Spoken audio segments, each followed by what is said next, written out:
Good morning. Can everyone hear me?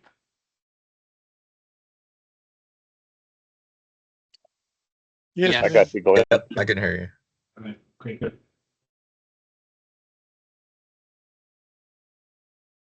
All right, so we'll go and get started. Let everybody know I am recording this session, so we can post it on our website for later reference. Let's go ahead and get started. So thank you all for. And can somebody, if somebody calls in, can somebody admit them for me? Yeah, I'll do that. Okay, I'll do that. Thanks, Jesse. All right, so I want to thank everyone for calling in to our Modus Test Coaxial Socket Test Strategy webinar. So agenda today, we're going to go over a little bit, basic review of a coaxial socket structure. CRES best practice for signal, power, and ground pins. And we will do a demo throughout. We go after these bullet points for the CRES. Then we'll go over the signal and power pin, the shielding block shorts detection, and as well as ground pin contact and shielding block percentage. And then at the end, we'll open up for general Q&A. But if you have a question during any time, please chime in, because I'd like to have the interaction. Sound good? Yep. So let's go over basic, coaxial socket structures. They have three types of pin configurations. High-speed signal pins, which are fully isolated. High current power pins, either fully isolated or isolated by power domain. High current VSS pins, electrically tied to an internal common plane, intended to create a shield around the power and signals to reduce or eliminate high-speed signal loss. So we're going to refer to that as the ground shielding block. So the figure here is something I pulled off the web. It's a socket from Smith's Interconnect that came from a chip scale review. There's many ways. We're not going to talk about how to do this. There's many ways to do it. This is just an illustration showing you one way, right? But we've seen many different methods to create that grounded shield block. Okay.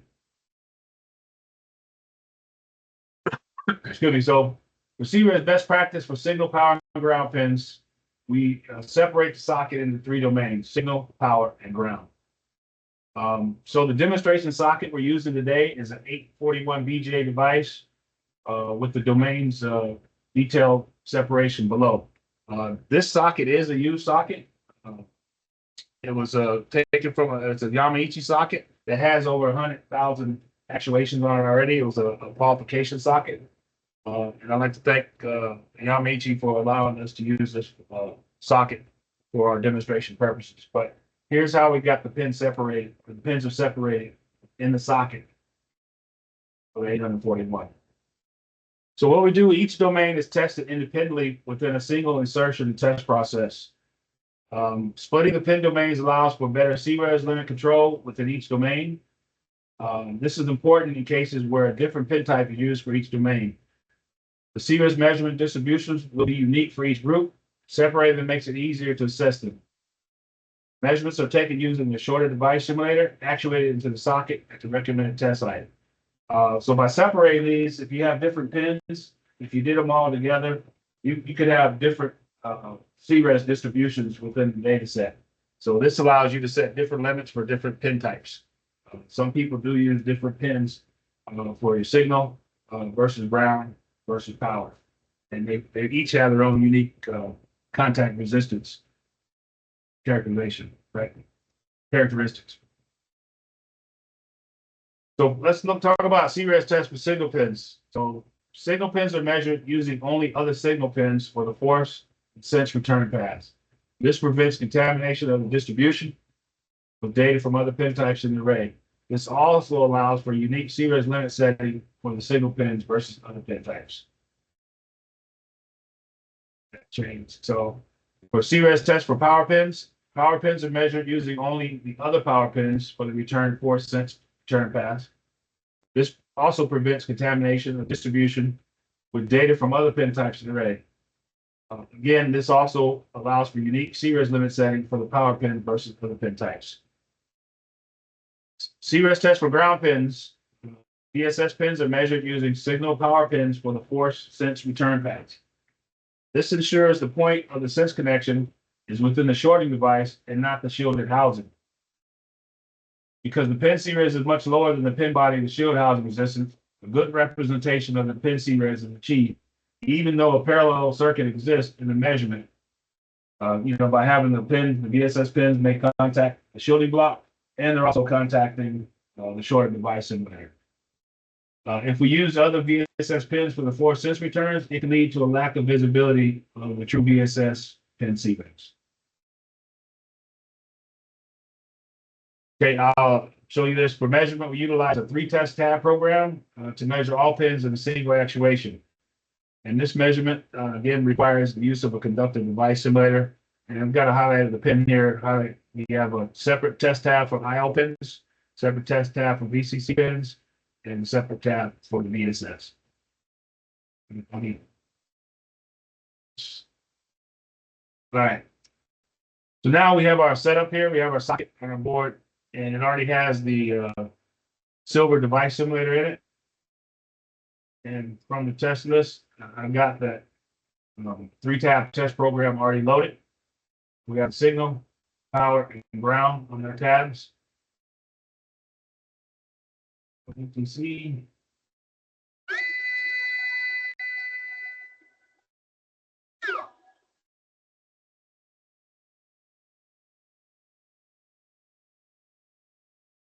Okay, it's actuated now to our recommended test force of 26.5 kg. And we'll run the test. So we'll get a new test analysis, and you can see that's the first tab, second tab, and the third tab. So now the test is complete now. So we can go back, we can look at our test map and see our results. This is the first tab indicated by the site here. That site number is per tab. So this is our IO pins. This is our VCC pins. And then our VSS pins. Okay. If we go to the actual test results, I'm going to make the screen bigger here. We can actually see our data here. So the first tab, and it shows our data with our statistics over on the bottom left. Okay. Now, there's many different ways people run this. Sometimes they'll cycle this 15 times and measure every fifth, and you can do that through the through our MTC GUI with a cycling recipe. Any questions on this test?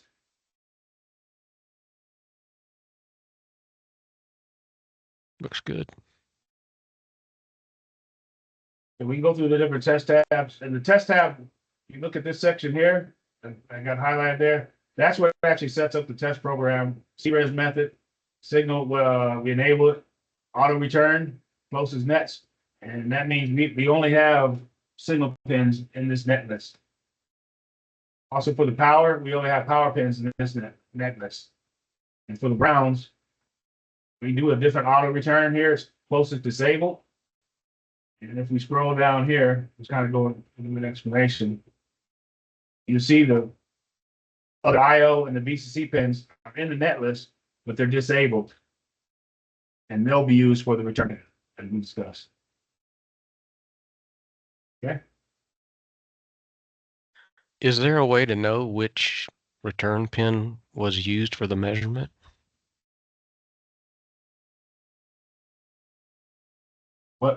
Which return pin was used for each measurement? Yeah, is there a way from the data file to know which return pin was selected for the measurement?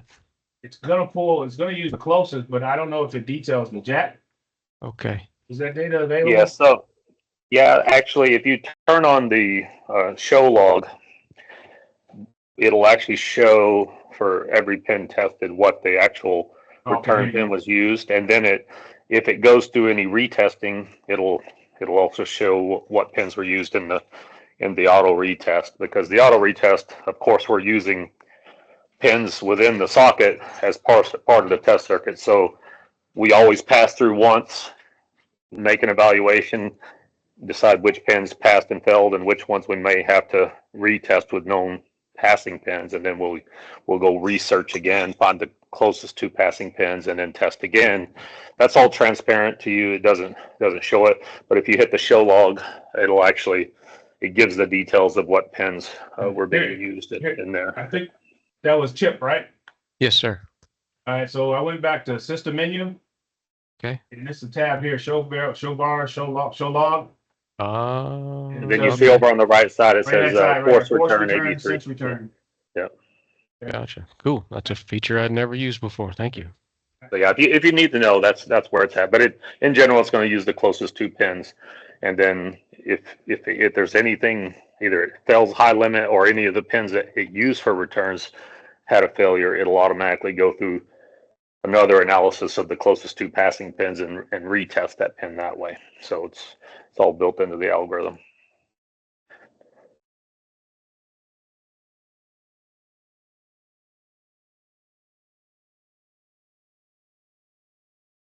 Questions, I'll go back to the page. Let me go back here and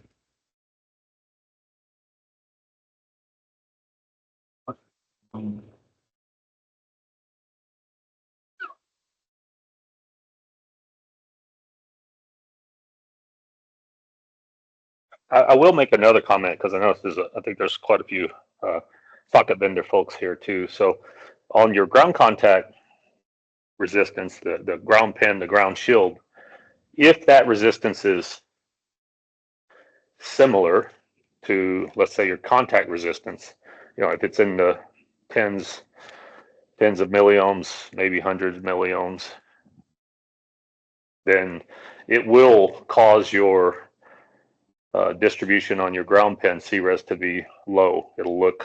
It starts to become, think of it just as two resistors in parallel.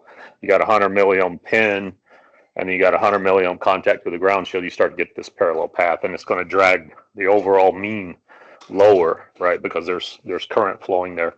Normally the resistance from the pin to the housings are in the ohm range. So they're, 10 to, 50 times higher. So it doesn't really hurt you, or it doesn't really shift the mean of the CRES on the pin tip and the bottom much. A little bit, but not much with that higher value parallel resistance there. But if it's low, if your design is achieving a really low design, a low CRES contact resistance from the pin to the housing, then it will give you an artificially low CRES reading, right? So because it's in parallel with it, and it's going to, let's say it's 100 milliohms in parallel with 100 milliohms, you're going to have an effective 50 milliohm reading instead of 100 milliohms in parallel with 10 ohms, right? It's not going to affect it much, right? So the final value will be just a little less than 100 milliohms. So keep that in mind when you're looking at your mean CRES distributions on your ground pins. If it's a very low resistance design, then it will impact that. So it might not match what you do on your single pin CRES tools, right? Because we've got the whole parallel circuit in place versus the single pin measurements that you make on your little FSR tools for the pin, pin validation.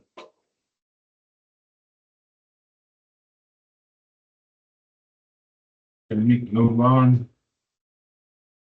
Okay, so let's talk about the signal and power pin shielding block shorts detection. So signal and power pins must be properly insulated from the pin body shield. Periodic testing of this isolation is recommended, especially when any maintenance requiring pin replacement has occurred. Shorts between power and ground pins can cause failures within the test module, even the socket, and more damage.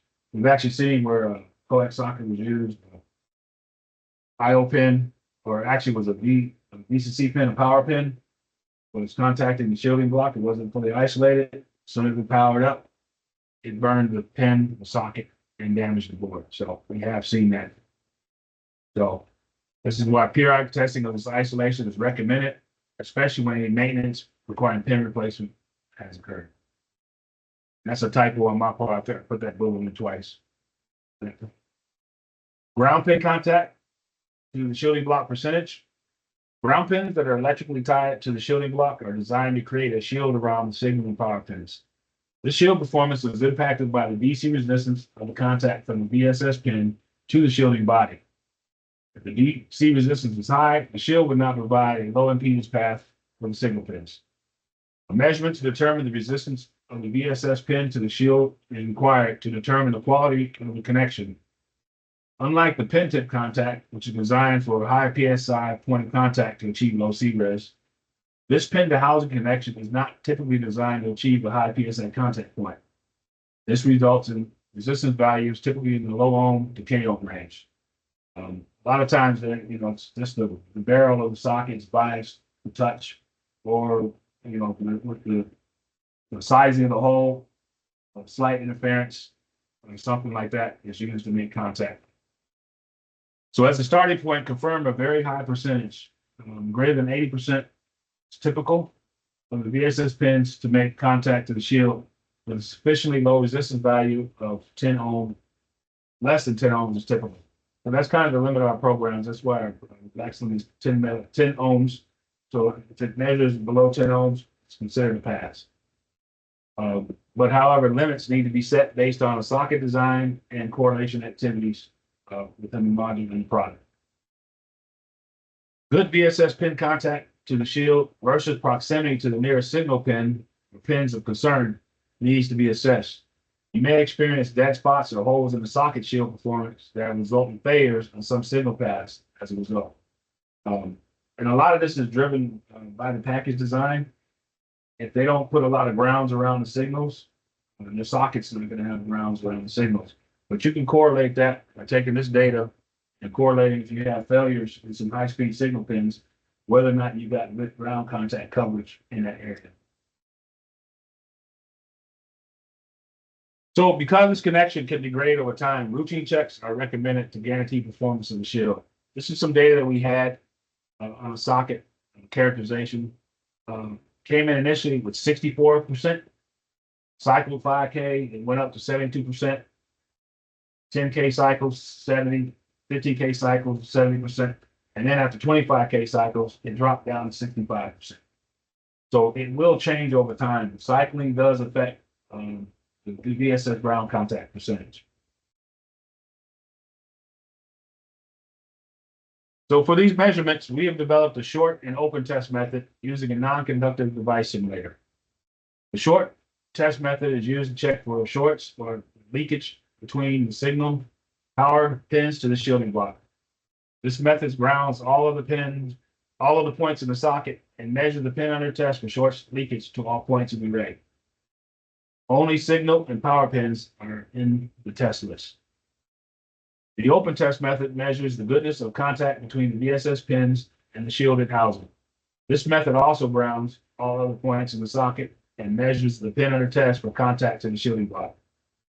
In this test program, only ground pins are in the test list. For measurement, we utilize a two-tab test program to measure both in a single actuation.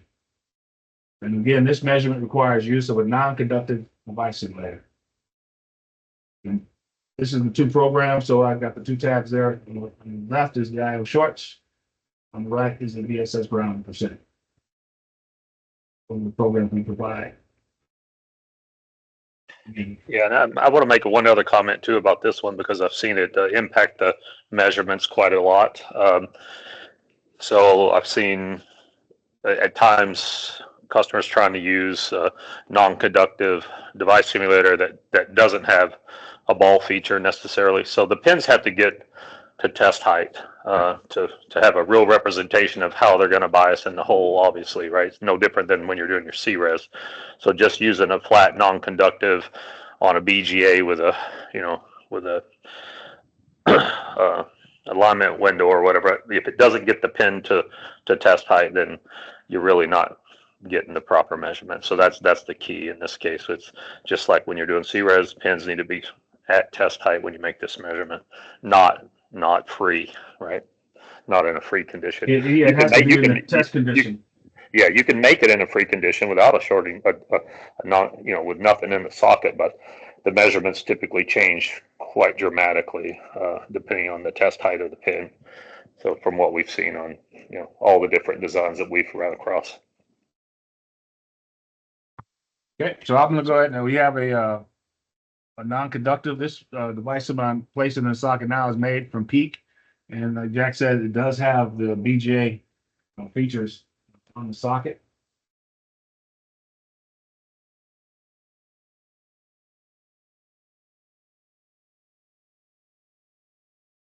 It's a different device.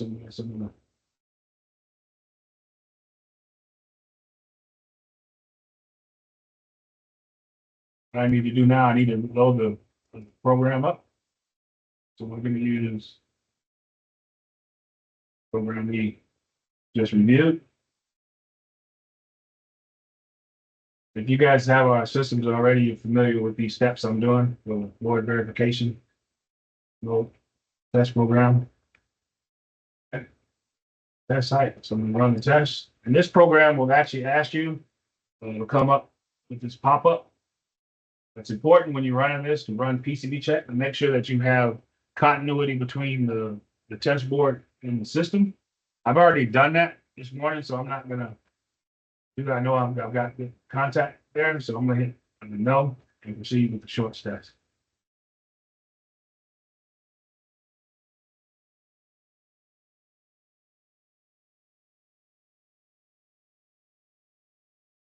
And on the next tab, this is our VSS ground contact percentage.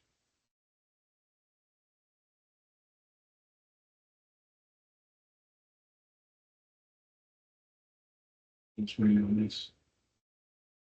Okay, since test is done, again, we have a test map feature here that will actually give you a graphical representation there. And don't forget about the 3D analysis. Show it in 3D. Right. So now you can see where you've got your lowest contact points, lowest CRES, and then your highest drop. And if I click back down to site 1, this is my IO shorts. It's all green. Let's go back to the test results. So on here, this is all passing out. All 300 bin 5, which is the max. So that means everything's open. Don't have any shorts. So that's what you want to see on your shorts. And on your VSS ground, test this. VSS ground, got my bin limit set at 1 ohm to 10 ohms. Here, 1 through 5. Got to the test results. You can see here, I had 80 failed. Means that at that point, 80, that is over 90%. Yeah, go back to tab 2 on the bin stats, and it'll show a fail percent. So that, yeah, 14%. So this was 86% yeah. ground contact percentage. So greater than 80%. So I would consider this a pretty good starting point for a coax socket, a robust. And again, like I said, this socket has 100,000 plus cycle times. Yeah, and so to make another point here too, I think the vendors understand if they're doing this test what their percentages are. At time 0, we are seeing in the field at the end customers, sockets that are passing CRES for normal contact resistance on all the pins. They're maintaining them down to under 250 milliohms or whatever their spec is for the module. But we got sockets that don't yield. They don't production yield for the silicon test. So, and we find that we've found numerous cases already where sockets passing CRES doesn't yield. Bring it back, and we run this test. And now, the ground contact's fallen down to less than 80%, sometimes as low as like 30% over time. The root causes of why it's fallen, is it FM or debris getting into the socket or wear or whatever. We're not really working on that part. We're just measuring it, and we are seeing sockets that are passing CRES normal flow, but don't yield in the module. And so this is, if you have sockets like that, your customer is saying, hey, it's passing on MPT but doesn't yield. If it's coax, you should be going and running these tests to find out whether there's any correlation to the ground contact. So Glenn, this 80 pin that failed open test, are these above 10 ohm? These for example, this pin here. Talking about this pin here? Yeah. Yep. That measured at 26 ohms. So what do you think 26 ohm is failing? Might be still okay. I don't know, but our threshold, what we identify as our threshold is 10 ohms or less is considered good contact. That's why that one failed.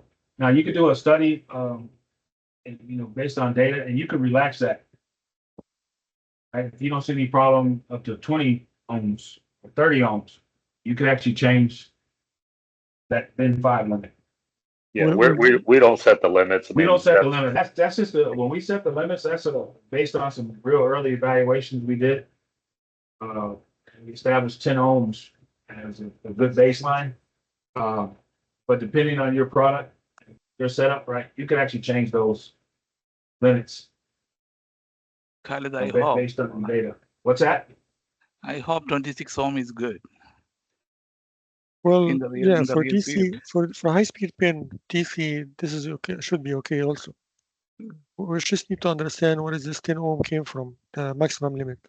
Well, so this came from real world module yields and correlating between what percent of ground contact below a certain level. So this wasn't just arbitrarily pulled out of a hat. I'm not going to talk about where it came from, but it was based on real world yields. So Yield they had two studies. different scenarios in the DOE that was done. It was a 10 ohm, below 10 ohms, and a percentage of 80% greater, or sockets that had less than 80%. Right? And when they ran those through, the sockets that had less than 80% at 10 ohm didn't yield. Yeah. The Yeah. sockets We've seen even after those initial studies, we've seen actual circumstances where we come into a facility, they got sockets that, like I said, pass all CRES, but won't yield anymore. When we look at the ground contact, they're low, 30, 40%, less than only 30 or 40% less than 10 ohms. I saw one that wasn't yielding the other day that was below 60, and below 60, less than 60% of the pins below 10 ohms, and it wasn't yielding. But the CRES on the pin tip and the bottom side, the normal CRES flow was great, looked perfectly fine. But in the module, it wouldn't yield. And then we looked at good versus bad sockets, yielding versus non-yielding sockets in the module, and the ones that were yielding were 70 plus.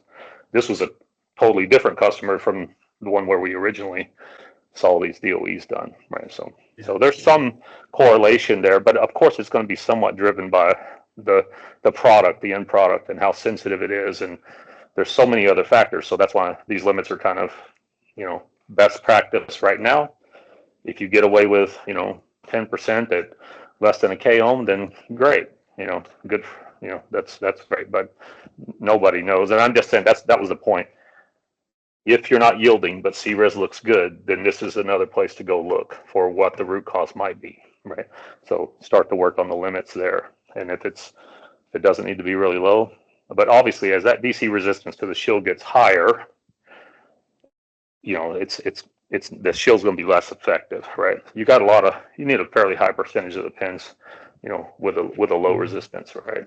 So anyway, so your simulations can show you some of this too, right? Your how this will look for you, right? But in the end, you're going to have to get real world data, right? But the point is the tool's there to see this and to measure it. If you're not yielding, CRES looks good, I would make sure you check this box, right? Because it may or may not be part of your problem. Based on the measurement of this parameter, if we do start experimenting with that limit of 10 ohms, do you expect anything in the measurement circuit or the metrology to jump out at us as we start experimenting and increasing that limit? Let's say, for example, like a really high value, I don't know, a mega ohm. I mean, let's just go ridiculous, right? If I set that to a really, really high value, do you expect the instrument to behave differently in the measurement circuit, or is it the same? Not on XT. Okay. So on LR or XT and LRX, they're in full scale range all the time. So there is Okay. no ranging on the ADC circuit. They're able to measure in full scale all the way up into the megohms and all the way down into the milliamp. LR, on the other hand, once you go over certain values, certain high limit values, it does have to range itself differently. So LR could, but the where you would just kind of lose resolution at the bottom. So if LR you put a 10K or 100K limit, you'll lose some resolution on the measurement, but it wouldn't. But then you've already opened up the limit, so you clearly don't care, plus or minus a milliohm anymore, right? So, but for XT and LRX, no issue on the ranging based on the high limit value.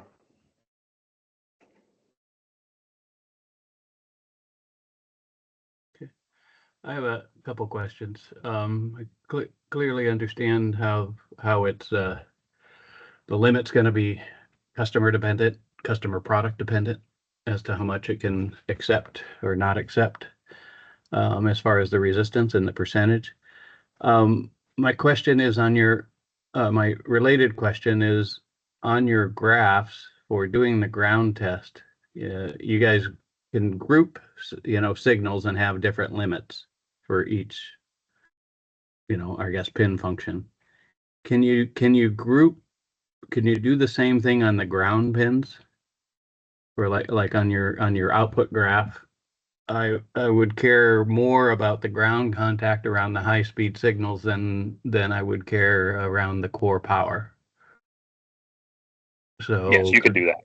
You could absolutely do that. You could break so- that tab, the ground tab, into the stuff that's surrounding the SerDes, for example, or right. versus the core ground delivery for the core supply. So absolutely, it could be broken into two tabs. You would just need to have a product test engineer or somebody go through and do the divide it up. We would have to know.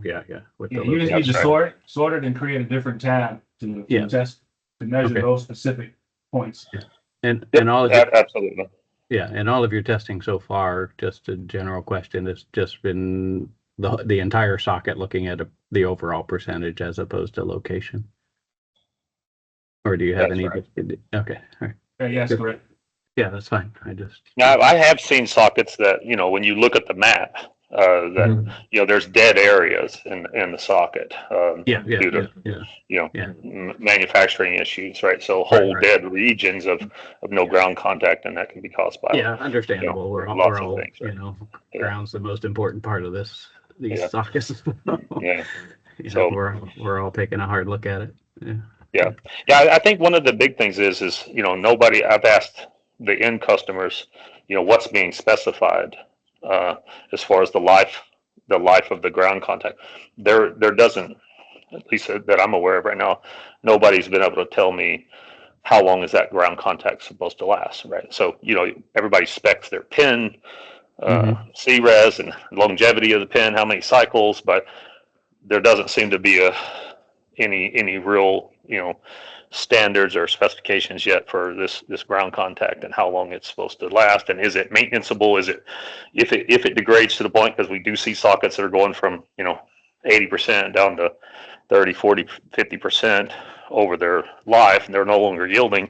Okay, what's the fix? Is it they got to buy a whole new socket, or is there a shielding layer that can be replaced, or what's the root cause? We don't do that, but we just measure, right? Because I got customers there with a dead socket that has good pins in it, doesn't yield, right? Right. So Yeah, just like for us, we make what we call transfer cartridges. So you would dump Yeah. you would transfer all the pins out, clean the socket housing and cavity potentially, and then put Yeah, the pins. depends back on what the in. root cause is. Yeah. Right, Yeah. right, exactly. Yeah. Just we're all speculating, just an open Yeah. conversation here on, it's assuming it's some contact to the body, issue. And you can clean the pin separately too, yeah. So one more question. Have you done a study on those failing pin? Are they coming back again and fail again all the time, or these are intermittent? Well, I think so far we're not seeing failing pins, right? You mean as far as the ground contact? Yeah, the ground contact, those 80 pin that fail, or if you test them 5 times or 10 times, would you all fail again, or they are intermittent? There's a lot of variability to those, but the percentages stay pretty close, right? So if I reactuate, some number of times, it's fairly consistent on the percentage, that given day while you're sitting there testing it. They do change somewhat. So, but the percentage overall, they're not one for one, black and white. It's a fail, it's a fail, it's a fail, because every time it reactuates, it represents in the hole, and it may move or change that resistance. Because it's not a high PSI contact point in a lot of cases, it's just leaning against the side of the hole, or however it's being biased, that resistance is really variable, right? It's the standard deviation is really high, right? So so maintenance in it, trying to go maintenance, ground pins to fix the ground pin contact. So far, I've not seen that would be effective, right? This looks more like something else, root cause that's causing it. It's not a particular pin problem. It's maybe wear in the hole or FM in the hole, or whatever's the root cause of why the resistance has jumped up above, this limit that we're using right now, 10 ohms.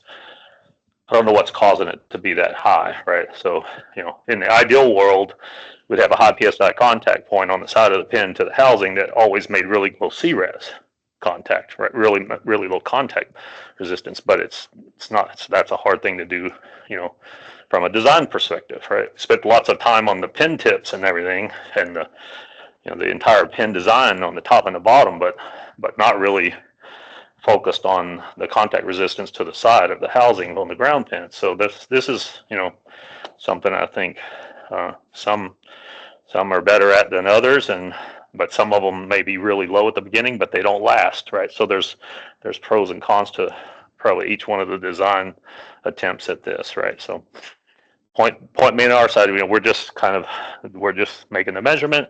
You guys can use it to figure out what how you're doing, time zero versus, long term. But we definitely are seeing sockets that are good CRES and don't yield, which is concerning, right? Because the customer doesn't have, they don't seem to have a spec for it either, right? So I would not be surprised to see that start to become something that you get asked, how long is this going to last, right? So you need to know, right? If you don't already, right? So if you look at the screen here again on that pin A10, while you guys were talking, I actually looped, and then deactivate, but I looped 5 more times, and you can see that measurement change slightly every measurement, and that's due to the effect of every time we measure, we induce a current. Thank you. Right? Yeah, thank you. This is really good data. Right. Then. So this kind of, I think this is getting to what you were asking. This is Khalid, right? Yeah. Yeah. So this is kind of what you were getting at now. This is, static right here, but I just measured, right? Yeah. You can see the pin above A1, real consistent. Yeah. Yeah, and that current flow will wet that contact point and actually lower that resistance if there's, organics there, obviously. Yeah. There's So- some organic so there that's every time. Yeah. Yeah, that's what I was looking for. How about, Glenn, if you're adding a delay, would the delay can help this kind of test? There is some built-in delay, but you do have, you can't do a delay.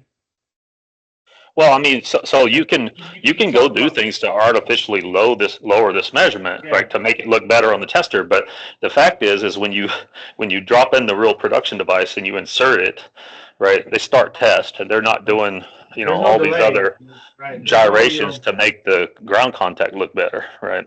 So, it's kind of study, just basically teaching the test here, right? This, you really want to look at it just the same way it would be done, and used in the test cell, which is part goes in and it tests, right? So it is useful to help to start to try to understand what might be causing it. Like in this case, if you see it drifting down, especially if you don't actuate it and you just test it multiple times without moving it, if it's drifting down, more than likely you've got organics there that are, being There's something disturbed by the between current. shield block and the pin body That's right. So that may be a sign of FM versus, poor mechanical bias, right? Or it's a combination of it, right? Either way, just making the measurements. But you doing those things like that, not actuating versus actuating, and making those measurements can help lead you to what might be the root cause of these things, right? Jack, I have a question. Are you seeing a variation of grounding? Depends upon, is that grounding variation or the percentage is total pin count dependent? For example, you have a 5,000 pins socket versus a 10,000 pin socket.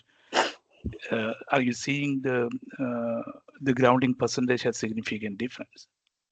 Well, no, Did you have tried? I think there's a lot of things that, if you get a much bigger array, and you've got, any kind of warpage in the housing, where it's trying to hold the preload and everything, there's lots of things that can impact, that percentage. So I could see, but in general, no, I don't have anything that says the bigger the socket, the worse problem we have. Because I see the biggest of the big sockets that pass, they're 80% plus on this measurement. And then I see small sockets that sometimes, that are 3,000 pins, 8,000 versus a 3,000 pin. I got 3,000 pin sockets that don't pass this test, right? And then 8,000 sub pin sockets that do. So right now I don't see anything that suggests it's a array size dependent, but obviously the big sockets, the big arrays, if they're, they can be hard to manage the warpage in the housing. And, if you start side loading or getting any tilt to the pins, and it could obviously affect those measurements. Second question is the grouping. You said we could customize the group, and I believe the end user could customize the grouping of the ground, right? Which we could That's plan, right. or we could define in our programs, correct? Mm-hmm. Yes. Okay, that's all for me. I got a question here. So we know naturally, right? So the power pins will degrade over time, right? So, and is there any approach that you have seen that we are able to identify, the time that using the series measurement, right? How we can identify the time where we are start seeing the kind of degradation on the power pins? You mean for just CRES or for ground contact? Yeah, for series. Yeah, there's a lot of, I think everybody here, there's a lot of variables on that, from temperature and test times and any number of things. I'd say there's not one answer to that question, right? That's something you have to characterize on a particular socket design, right? And then even look at the production data, insertion versus yield, and see what you see, because I don't think maybe I'm misunderstanding the question. Well, on CRES, if you have a socket that's failing on a module, right, and it was good when it went out, you want to measure that CRES before you do any maintenance on it, see where it is at that point, right? And you might have to adjust your limits. Maybe that product's more sensitive to CRES variation, or maybe there's certain pins that need a different CRES limit, tighter limit, right? So there have to be some DOE that you have to do to identify.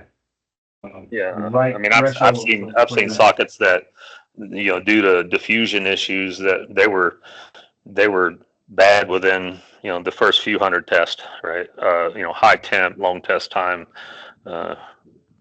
different solder diffusion ball problems. compositions. Yeah, exactly. And you know, the pins were high CRES within, you know, no, they're not dirty. They just have, you know, material diffusion onto the tips. And there's all kinds of things that could be going on, right? So I don't, you know, we just measure it, and you know, from there, you at least you have the tool to go run the DOE and figure out what's your root cause problems, right? So, but there's a million possibilities there, right?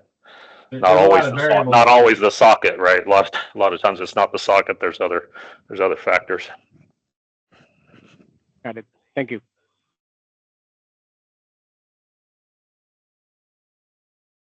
I think this socket that you use, Glenn, you cycled this 100,000 last time, right? Yes. And Yes. the data, let's say we pick on the grounding percentage. The data back then was 98%.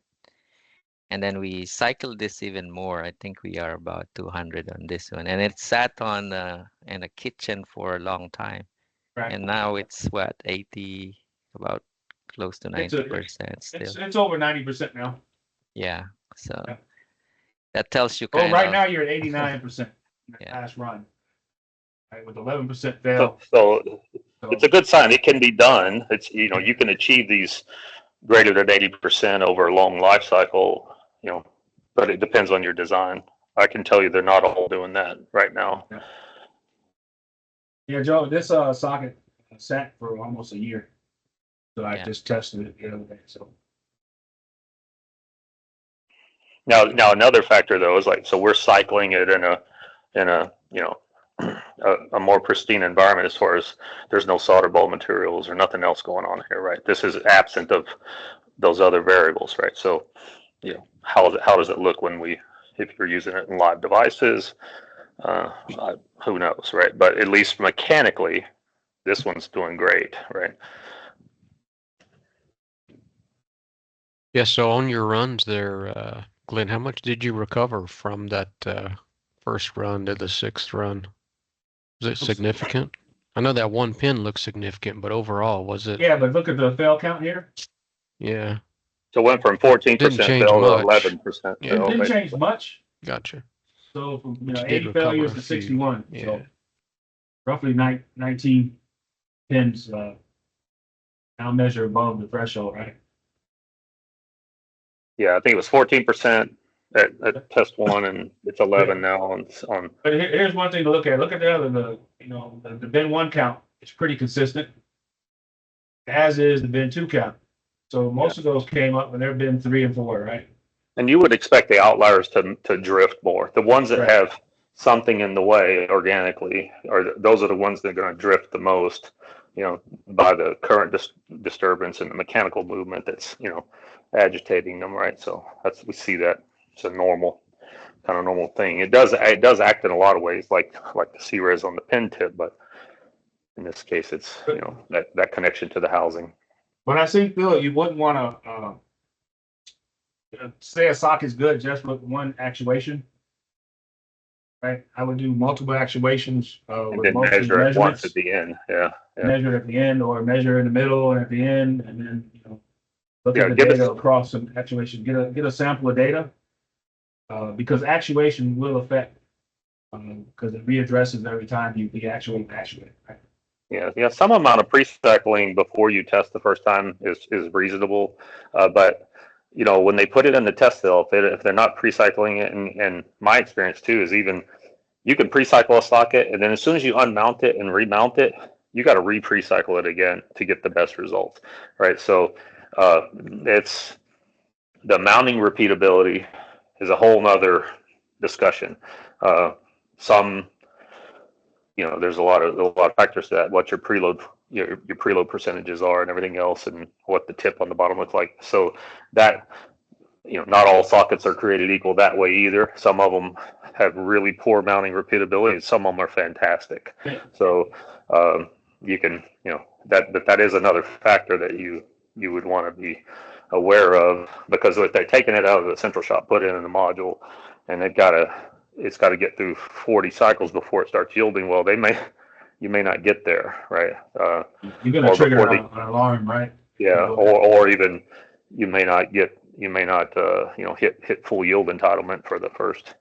And I've looked at a lot of data coming out of test cells, and in general, there's almost always the first, especially on smaller. I've seen this on smaller devices, not so much on these big ones because they can't really afford to do it. But like, let's say like a Texas Instruments, MCUs and stuff like that. When you go look at the yield data for right after they do a tool teardown and they set it back up, there's always a tail at the beginning, and then it jumps up, right? There's initial probably 50 insertions, the yield will be slightly lower, right?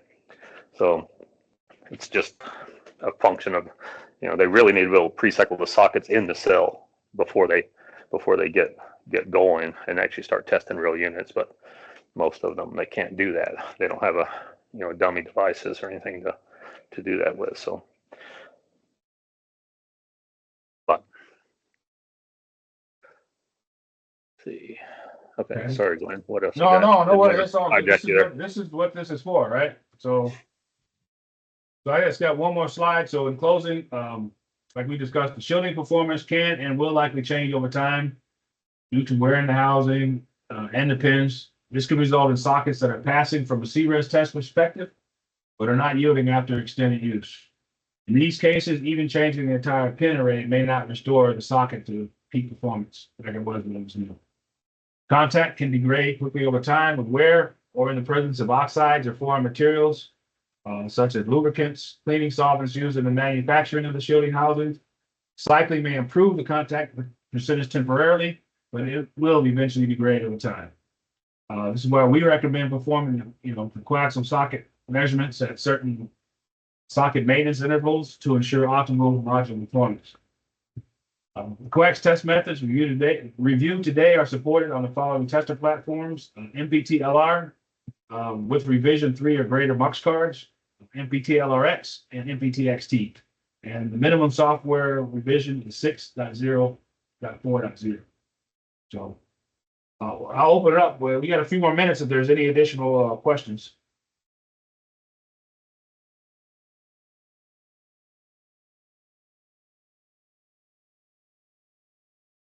And if not, you guys got a go ahead. I'm sorry. Are you seeing a significant push or any needs from the customers, means IC manufacturers or testing side, for the grounding? Or is there any trend are you observing into that direction? It's that same thing. Hey, the CRES is good on a socket that we put in the module and it won't yield. It's getting, some high-speed memory training failures or something with the high-speed SerDes, right? And they haven't looked at the VSS ground contact percentage yet. Right. Okay. Right. Yeah, there's an awareness or an education issue right now. I would say in general some of the end customers are very aware, and a lot of them are not. Right. So that's part of what this is about. Because in the end, it's better not to be. We don't want. They're looking at us saying, hey, the tester's not working. It doesn't. It says the socket's good, it doesn't, and the vice versa. It's better that the customer knows what's going on, and you guys are all aware that we're measuring it, and I think most of you are. So it's this isn't a surprise, but it's definitely becoming more and more common. And a lot of times, I think sometimes it's a function of someone will never see it. They've got great design margin, really well designed boards, great test engineering, and they've got margin for days, and others don't, right? So it's not something that's always going to be an issue necessarily, right? I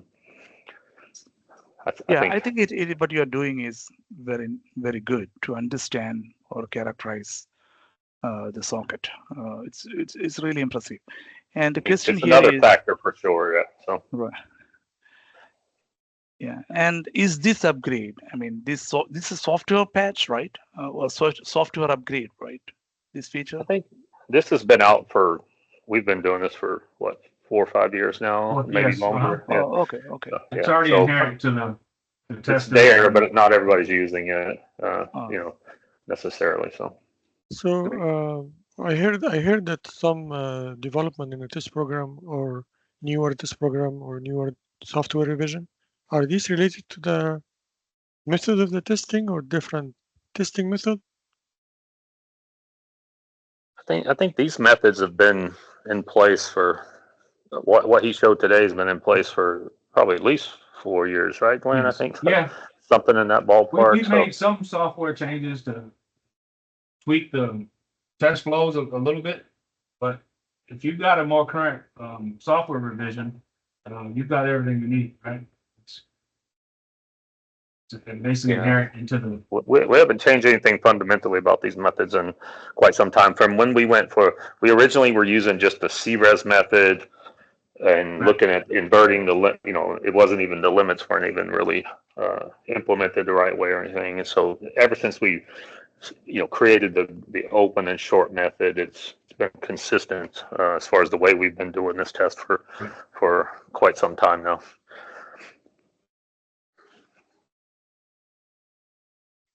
You still see much use of the previous method? Glenn, I mean, I think I do with some customers. Okay. I do. It's got inherent flaws in it though, because the coverage is not 100%, right? So yeah. The coverage on the CRES method, you can do this using the CRES method, but it's only doing a pin to the two closest return paths. All right. However, with the short and open method we reviewed, is that pin to all pins. All possible points, right? All possible points. So you actually get better coverage with the newer method. Yeah. Yeah, actually, I had a question about what the definition of all other points was on those two method definitions. Sometimes I still get upside down and sideways when I'm thinking through things on that circuit. So for the opens and shorts, it's literally we ground every other pin in the tester, right? And so in this case, we close all ground on every other pin other than one being biased. And then we're looking for, in the case of the open, no current. And, when we're looking for, or when we're looking for shorts, we're looking for no current. When we're looking for opens, we're looking to see current, right? And that's it. So where with the CRES method, it was only closing two other potential paths, right? So you didn't have 100%. Just imagine you got a ground pin with, 8 other pins around it. It was only checking for continuity to the, really one of the 8, right? So yeah, so on let's just take one example. So for the shorts method, for example, I'm testing a signal pin, let's say. Yeah. I'm gathering that all of the ground pins are connected to one net. Well, we actually isolate every pin is isolated. All the other signals and powers also are all connected to the same net? 100%. Okay. Yeah. Got it. So it's a point to all point in both cases, right? Got it. And then the opens method, let's see, I'm going to be testing a ground pin. So I'm guessing that the other ground pins are not connected on the net, right? Let's see. No, I'm closing the ground. I'm putting ground on all ground pins, all power pins, all signal pins. So all those other ground pins are on, a lot of them should be touching the shield. Yep. And then now I'm biasing the pin under test, the ground pin under test. And I see current flow to the shield, right? Because I'm non-conductive at the top. I see current flow to the shield. I don't know which pin it went to, into the shield and to which other ground pin, because I'm biasing them all to ground 100%. So that presents you from having a coverage issue where I used ground pin 1 and I put ground on ground pin 2, but it wasn't touching the shield. Now I won't get any flow, and I call ground pin 1 bad when it wasn't really bad, right? So that's why we ground everything 100%. So if there's any short or any open, you're always gonna find it. Got it.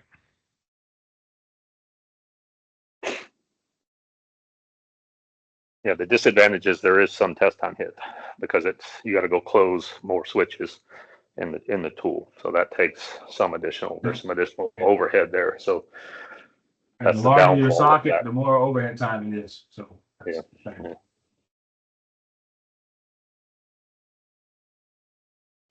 And I don't think this is something you got to look at every time you're at maintenance necessarily, but I think the end customer should be looking at it, at some kind of interval for sure, or at least there's a rule. Hey, if it passes CRES, everything's CRES, but it won't yield in a module, then you run this test, right? That's, maybe, I don't know what the protocol is going to be, but that'd be my recommendation. At that point where CRES looks great on normal on all the pins, but you still can't yield, this is your likely cause. There's not really much else that could be wrong on a coaxial socket if all the pins are passing CRES, right? And it doesn't yield anymore. What else could be wrong? It's pretty much only this. That's, unless it's got some mechanical issue where the part's literally not getting down into the, getting the test height or something, right?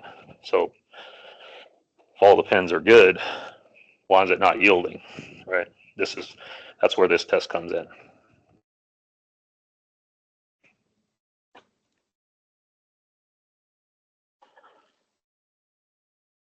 Any other questions?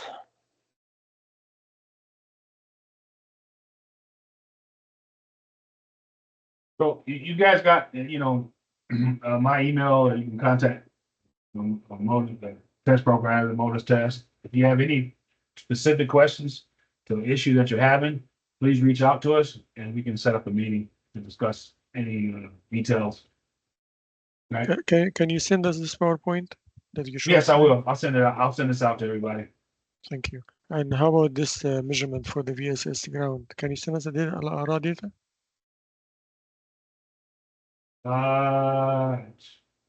It's not confidential, right?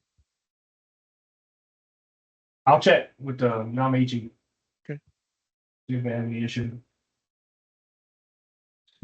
What would be the maximum CRES, maximum VSS ground measurement that you saw in this data? What would be the maximum? Yeah, can you sort Yeah, by yeah. I think we can do it right here.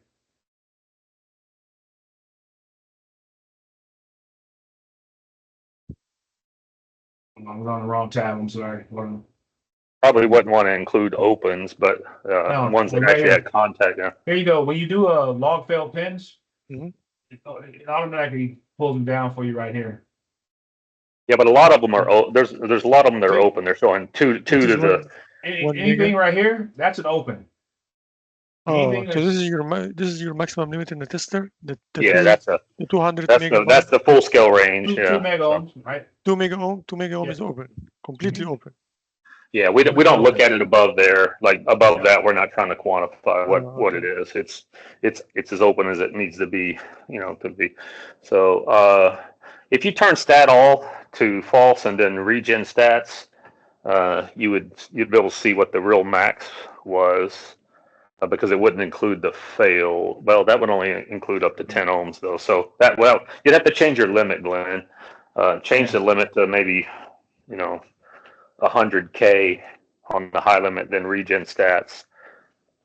Change the high limit to. Yeah, like change high limit to 100K and change stat all to false, and then hit regen stats, and then it should give us some So you sense want of the bin 5 or the bin 1?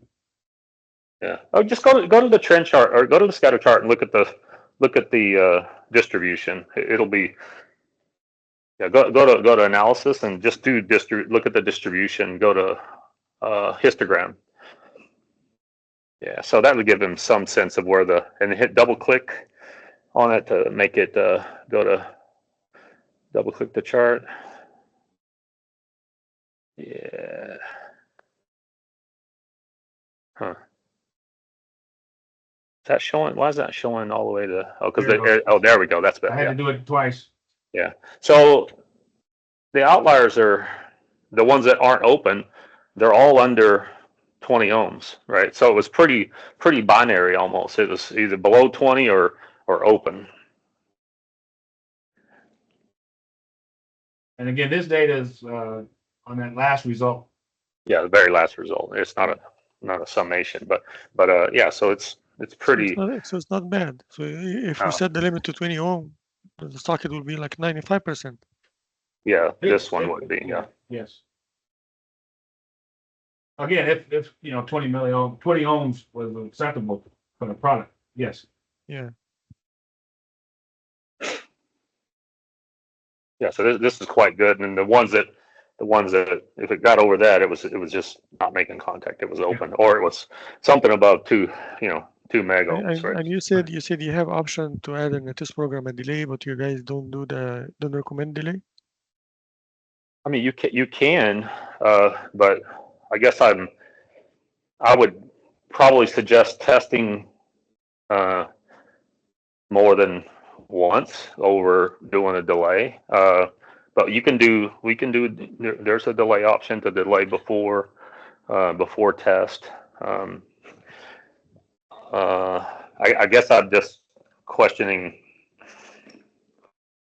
That's not what the real world would be, though, right? Yeah, exactly. It's Well, in the real world also, there is a customer that they put a delay between when the package really inserted. They're adding a delay just to make sure that the package being seeded and compressed. oh, if it's waiting for temperature, die temp or whatever. Yeah. I mean, there are cases where they delay, but anyway, I mean, are you wanting to delay time only, or you want to apply current and delay and then test? Delay before you test. Okay, so with no current applied. Yeah. Okay, yeah, we can do that. I mean, in our case, he was, how long do you want to delay? I mean, he was manually hitting the button, but we can do that in the cycling as well, right? It has a cycle. There's a test delay. Show him on the UI, Glenn. There's a test delay. You can delay both before and after the cycle, and you can test. You can also test go to the MTC side. Right. Yeah, so you can do a pre-dwell test, and then dwell, and then do a test, and then you can also dwell after the cycle too. So if you're questioning whether time has anything to do after actuation, you can implement those the study and run it. Make some recommendation, and today in our meeting 6 o'clock we're going to tell the folks in Sujo to run this test result of the delay. Yeah. Do they? I'm assuming they have the non-conductive BGA. Yeah. Okay. Yeah, that's good. But Colin, I'm thinking that if I try to remember my old test engineering days, don't we add delay in a ATE test program to quote charge the line to make sure that the measurement is accurate? Yeah, exactly. Like if I was going to go if I'm forcing a voltage on something before I measure, I'm always going to have some amount of delay to account for capacitance and stuff in the line. So, in this case, I know if we apply current to it before we then go measure it, that current will have an effect on that. It'll wet that contact and change the resistance a little bit. So, so we can change the delay for both situations. Yeah. I mean, you can do whatever you want, but does that really, is that just helping you pass this test? But No, I get it. It's all part of a DOE, right? Yeah. Or a longer DOE. Yeah. See where it matters and what the impact is or doesn't impact, right? Yeah. In the end, what matters is does it yield, right? Well, even if you pass this, right, at 10 ohms and 80%, if it's still not yielding, then well, now we got to get tighter. How much tighter? Yeah. No, I agree. Yeah, if it doesn't pass the first time, some customers don't care. Yeah. Yeah. In the end, we got to make them happy, and so we're trying to give you because we're seeing it and it's becoming a focus. And actually, as we get in, the socket, some of the end customers early on, they were not really seeing a lot of trouble, and then more recently, this has come up more and more often where we're getting these dead sockets that pass CRES, and so we felt the need to kind of readdress this with with everybody, our customer base, both socket guys and end customers. And I think some of the questions are coming from what can we do so that we can play around with it, right? So and I'm expecting from a DOE perspective, as I said. Some people to start asking for you guys to specify how long this lasts. Yeah. Right. So if they're not already, it's probably coming. Just because they are seeing what's happening with the sockets that are good CRES wise and not yielding. So prepare for that is my advice. Jack, the question that Jim is asking there is a function of the DMM delay, right? Like what you mentioned, you energize it already, but you don't measure. Is there a function there that you can delay that, the measurement? So you want to go ahead and apply the current and wait to measure. Right. Yeah, we can. So we have what we call, I think it's disabled now, but go to the test list, Glenn. We have what we call,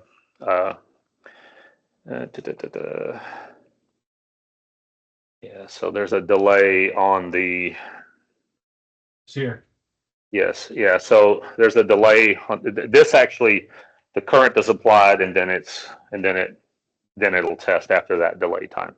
So Yeah. yes, you can how do long that. you can put there, like in nanosecond or millisecond? This You- is in milliseconds, but Millisecond? yes. It's a millisecond, unfortunately, right? So I don't have a Windows, and kind of hard to do a counter that's less than a millisecond. So No, I think millisecond this is one's fine. It's fine. Yeah. Yeah, 2 milliseconds. We can try 2 milliseconds, 3 milliseconds, and see how it goes. yeah. And you know, in Glenn's case, so he did those measurements. It dropped. So we don't know that whether it was the actuation or was it the repeated current stimulus, right? So you'd have to do it both ways and see what happens, right? Oh, I see. Yeah. So we don't really know what the root of that was. Was it the current or the mechanical actuation? They both could be having an effect, obviously. So I typically see with the organics, the current stimulation is what changes it mostly. But it depends on how thick it is, and just the abrasion between the two components can help disperse it as well, right? So there's two two things that could be going on there. You got to do the right, take the measurements, do the experiment the right way. Like when we do a fixed resistor boards, of course we don't see any drift because there's nothing mechanical or oxides in the way. They measure flat, within spec over and over and over again. So this is, unfortunately, these contacts are changing, right? This point of current flow is actually changing. So a lot of reasons why.